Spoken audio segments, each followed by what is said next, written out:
of these drawings, and each one has to be worked on individually. Is the entire scope of it something you know, or is it something that you come to with each page? The first thing that happens is a black and white pencil version of the drawing.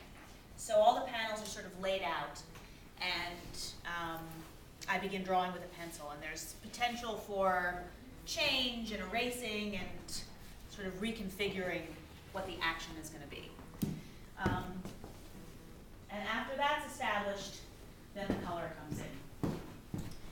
So, and can you talk about that color? How are you, where's the color? What is it? What actually are you using? the color is all color pencil. So the black and white drawing gets xeroxed actually onto the paper that the final drawing exists on, and I color that Xerox. So it's really just me doing this, so that every mark on the paper, I've touched every inch of the paper with the mark. So it gets that kind of jam-packed, saturated color. Even if you're not aware of my sort of doing this everywhere, I think there's a sort of intensity that comes out of it. It's a really unusual quality. Can we come closer to Sure, see absolutely, this? yeah. That I'm really attracted to, because I feel like I'm somehow in this world of a cartoon, kind of madcap cartoon, but I'm also, I'm somewhere that I feel like I haven't been before. It's a very subtle quality that they have, that I've always been very interested in. This, there's such a specific kind of sort of artistic situation going on almost everywhere in them. And they're on a large scale, and yet they're on a very manageable scale at the same time for me. Keep going and put some more drawings out for you to look at. So you said you just use markers on this? Color pencil. Color pencil? Yep. So you do it with a regular graphite pencil and then fill it in with color pencil? Yep. Awesome. These are great. Thank you. This drawing is called Volitia Claps and Flings.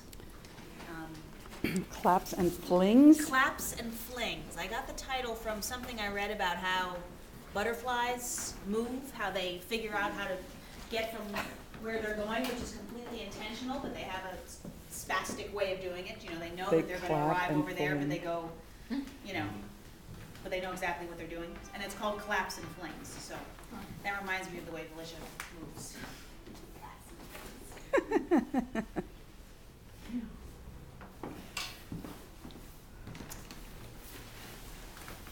What kind of time commitment are we talking about for each one of these experiences? Yeah, the color pencil is pretty labor intensive, and there's no sort of back and forth once I get to the color point. So if I go wrong, I have to start again.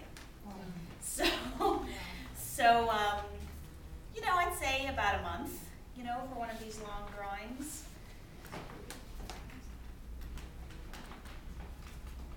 Do you ever feel when you're done you could continue?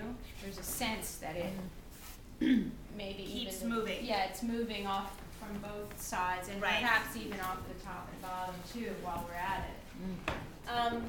Yeah, I like the idea of a continuous narrative, so that the story is moving in this kind of circular way, and then you can enter it from different points as you look at it. And it's, you know, the narrative is abstract, so it's just an armature for you to project whatever your version of what you think the action is happening, and hopefully, you know, it changes every time you look at it. You know, I think change is the requirement for this project. I mean, that's why it exists, because Volitia is addicted to change. So she has to move on to another drawing. She has to do something else. The reason to make a new drawing is because she changes. And as we look, we inhabit that experience of change. So it's a collaboration between the viewer and Volitia, and that's what you're. Where is Volitia? She's everywhere. she's the line, she's the mark. Sometimes she, you know, She's the color, she's the... yeah, she consumes herself into a shape like this kind of reflected large blob there could be Volitia. In this one, I sort of see 3 flying Volitias zooming in through the landscape, and then there's a kind of swarm of Volitias here.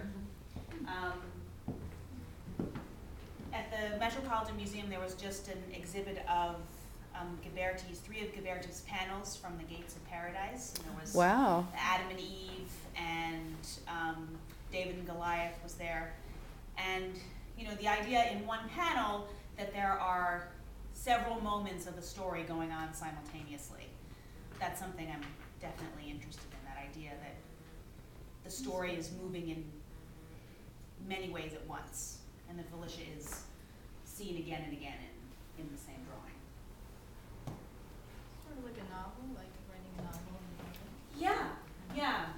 When I began, the adventures would happen over the course of 4 drawings or 5 drawings, and there would be sort of the leap from how you got to the first to the second to the third. But as the world became more populated with the Volitia adventures, I sort of didn't feel the need to separate them that way. You know, there was enough of a backstory in there that it could move in this more kind of panoramic way. So here's another one. Have you ever seen Henry Dorger's work? I have. It sort of makes me think of that for some reason. Yeah. He wasn't around when the work wasn't sort of being talked about when I first started doing these things, but I was very happy to look at it when it all got discovered. It's amazing what crazy people can do. Given enough time and a Xerox machine. We all hope there's a crazy person in us, so we can do this too. Yeah.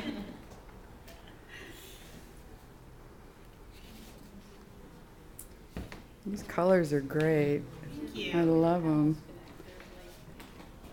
When you frame these, Mhm. is that an example of what they would look like? In other words, you wouldn't have individual frames around each one, you would have Right. a long panel like that. Yes. Yeah.